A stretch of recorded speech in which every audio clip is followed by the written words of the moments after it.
Thank you. Again, I want to thank you all for being here. My name is Dana Karcher, and I work for the Davie Resource Group. And one of the hats I get to wear is being an urban and community forestry specialist.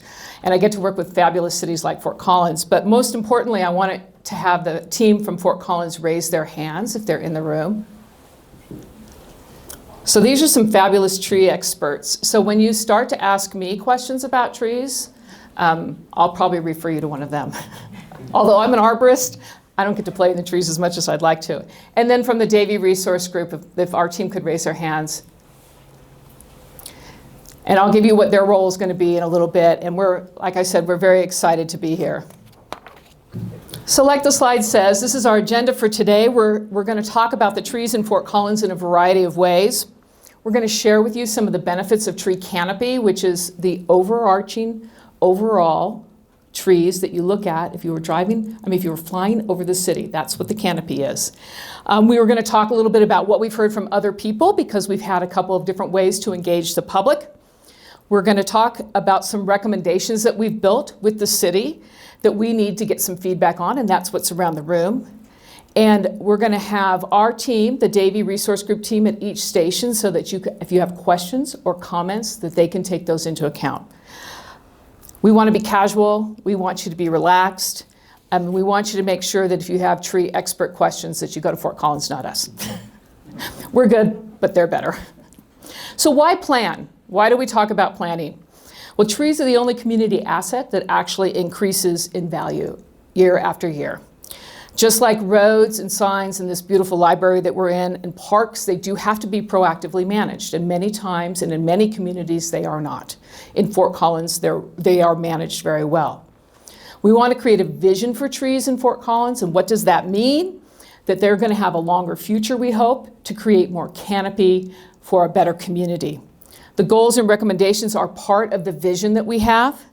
And the community is always part of the process. We want to make sure that the community is engaged because ultimately, whether you're here permanently or whether you work here or whether you just drive through to go someplace else, you're actually the end user of the urban forest.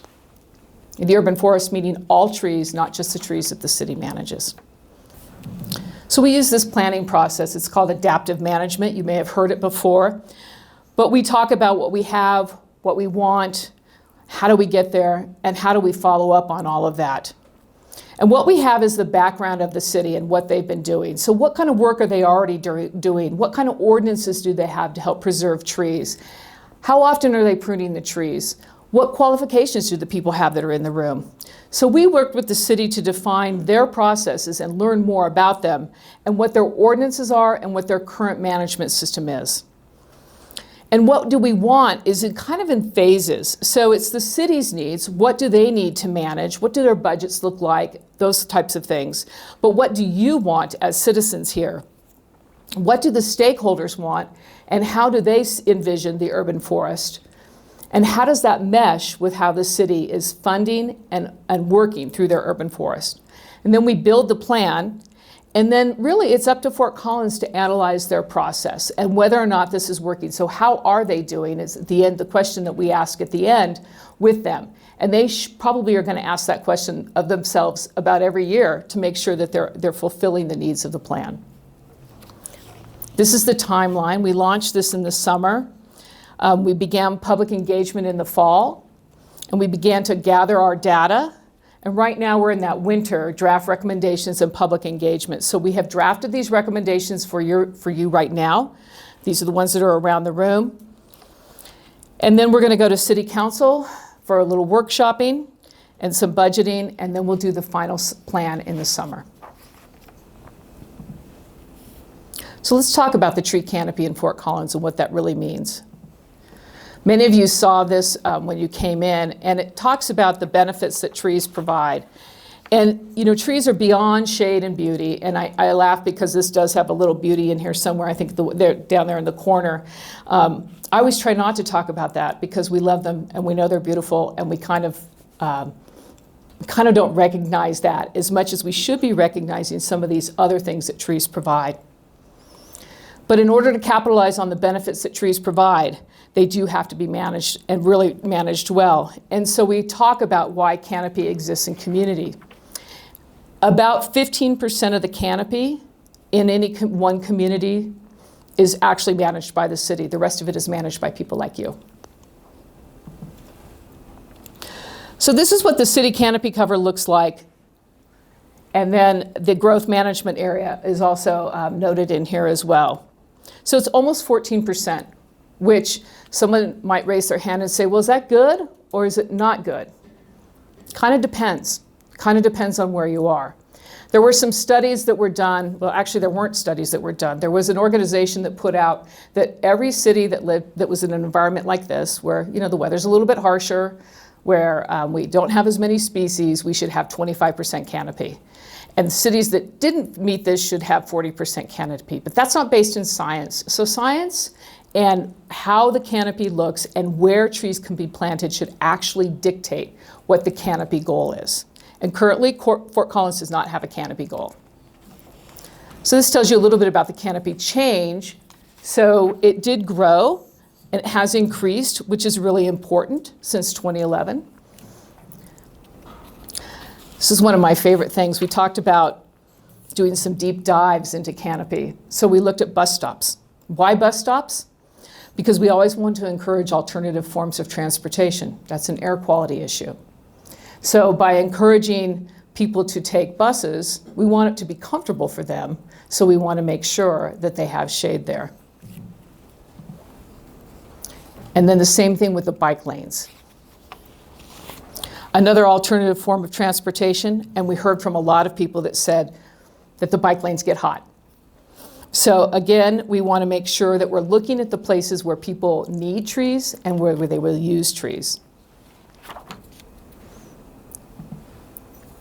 But the good news is that there's a lot of room for trees here. So this map over here, which some of you were looking at really closely, we actually discovered that there's over 15,000 potential new canopy acres within the city. And the canopy study that was completed, there was one that was completed in 2011 and then again using 2021 data, helps them understand what the environmental benefits of their trees are, the cooling of urban heat islands, absorption of stormwater, and the health factors were heart disease, asthma, and mental health. If you live close to trees, you see trees from where you work, you're really happier.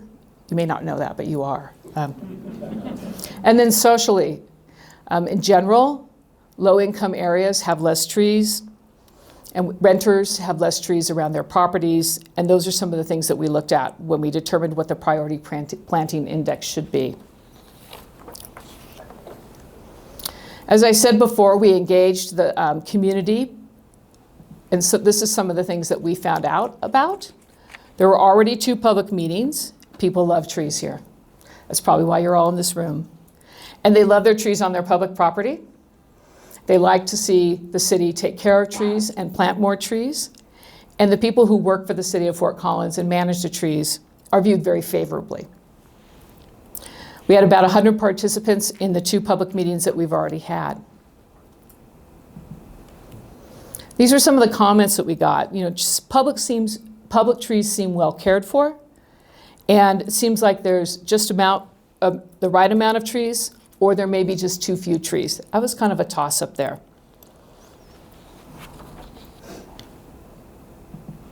We also did a public survey. Anybody in this room take the public survey? Thank you. Thank you. There were almost 1,000 respondents, which is great. People want help planting more trees on their property. There are concerns about development. Northern Colorado, as you know, is a very fast-growing region. I live in Johnstown, and I've only lived there for a month, but I already have to figure out how to get out of Johnstown by not going on I-25, because when they open up that gas station, it's going to be crazy. So these were the tree benefits that people thought were important when we did the survey. And as you can see, shade is the most important, but shade provides more than shade, right? It's cooling.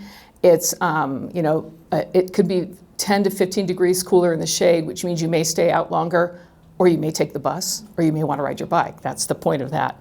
But all of these across are all things that are important and actually that trees provide. So now we'll talk about the draft recommendations. This is from the what we have and the what do we want. So we're still in the what do we want phase. You're a very important part of that phase. So we developed the draft recommendations as they are, and this is where we need the feedback. The recommendations all fall into these three themes. The people and the trees are definitely really intertwined, and we want to build resilience, meaning planting the right tree in the right place. And as climate change is happening, the tree palette is changing quite a bit. We can plant different kinds of trees. The resources that we need now and into the future to keep up with the city growth, or to keep up with trees that are senescent, meaning they're dying, and we need to change the tree palette there as well. And expand the community's appreciation for tree, meaning that the community at large really understands the benefits of trees beyond shade, other things that trees bring to our community. So these recommendations, just so you know, you can read the screen, but they're also around the room as well. So the example strategies for recommendation 1 would be prioritize canopy growth in areas with greatest loss. So on this map over here, it's those red areas on the map. Implement a parks tree plan. Prioritize canopy growth along bike and transit routes. Develop a complete streets framework. Complete streets means that it's got trees and other things on the streets, meaning that they provide shade and other amenities. And then building tree connectors to parks.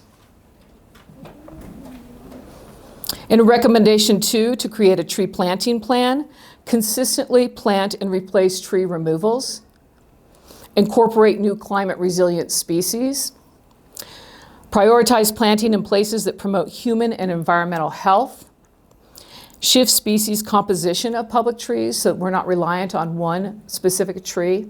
The reason you do that is that, I'll give EAB is the best example, emerald ash borer. And I'm sure most of you know what that is.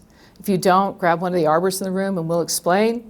But it's really important that 40% of the forest not be made up of ash trees. And then explore a canopy goal, and a canopy goal based in science.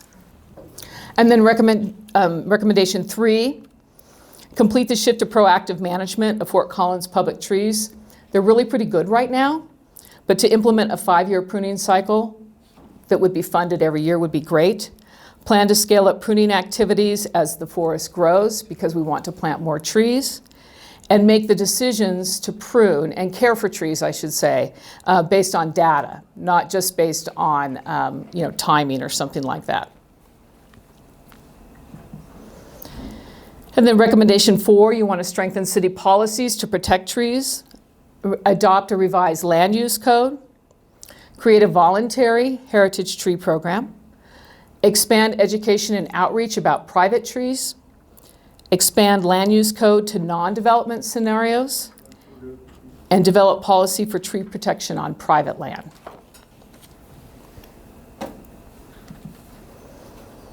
And then in recommendation 5, some of the strategies would be to repeat urban tree canopy assessment in either 2 to 5 years, depending on really on emerald ash borer, whether or not that really takes into account the possibilities of having to remove those infected trees. Map the at-risk inventory trees, implement a 5-year inventory cycle, and expand data collection.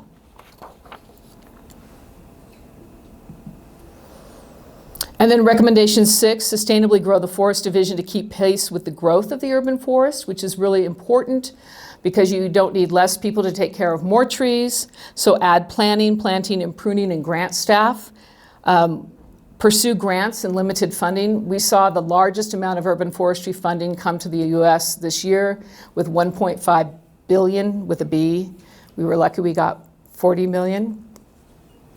Contribute to workforce development programs. There is definitely a lack of people who understand and care for trees the right way, not just here, but lots of places. Link forestry activities to health, civic, and environmental data sets. Grow the budget and pursue new sustainable funding sources. And rotate staff teams for their health. And recommendation 7, deepen the engagement with the community about tree stewardship. I think I've said it a lot, and I'll say it again. Your experts are in the room, and they can provide resources to you. So they want to provide educational resources to private property owners, provide financial resources to private property owners, create policy and ordinance tip sheets so people understand when they can remove a tree and when they can't, or where they should plant a tree and where they shouldn't. And then cross-sector coalition building, complete and green streets and community groups. And you have some great volunteers in this community already. And then recommendation 8, expand the network of forestry division partners. Expand staff involvement in regional urban forestry networks, which we have quite a few of them in Colorado. Share resources with neighboring communities, which is not a new idea, but we have been seen success with this in other regions as they grow, where they share large pieces of equipment and those kinds of things. Encourage large corporate and institutional campuses to develop their own tree plans. That helps with the canopy. And contribute their expertise to regional planning efforts. So we want to talk to you about this, and we want you to have the opportunity to give input on these recommendations which are around the room. So you want to visit the interactive stations here, and there will be people at the stations that can answer your questions. And if you have any questions about your trees and you want to ask a forestry expert, would the Fort Collins people raise their hands again? Here's your local forestry experts in the room. And tell us your ideas. We want to hear what you have to say.